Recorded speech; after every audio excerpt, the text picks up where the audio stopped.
ال25: هل هناك فرق بين من دخل المسجد أثناء الأذان الأول والأذان الثاني من حيث أداء تحية المسجد في يوم الجمعة؟ في كلا الحالين يمكنه أن يصلي تحية المسجد، لكنه في الأذان الثاني للجمعة هو الذي يخاطب فيه الإنسان بأن يتابع المؤذن، لأن قوله صلى الله عليه وسلم: إذا سمعتم المؤذن فقولوا مثل ما يقول، هذا يتوجه إلى الأذان الثاني للجمعة وليس إلى الأذان الأول، لأن الأذان الأول ما كان موجودا في عهد النبي صلى الله عليه وسلم حتى يشمله هذا الخطاب، بل هو أمر إداري أمر به أمير المؤمنين عثمان بن عفان في عهده، حينما كان الناس يشتغلون بتجاراتهم فلا يأتون إلى الصلاة إلا بعد الأذان، فقرر هو أن يكون هذا الأذان، ووافقه عليه أكثر الصحابة، وسارت الأمة كلها على هذا.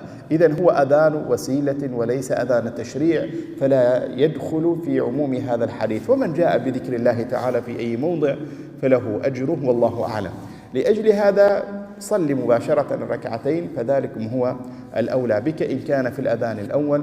وفي الأذان الثاني أيضا إن صليت الركعتين مباشرة فهو أولى، لأن الأذان الثاني ستخاطب فيه بواجب آخر هو الاستماع للخطبة، خطبة الجمعة، في حين أن ترداد كلام المؤذن ليس واجبا، والله أعلم.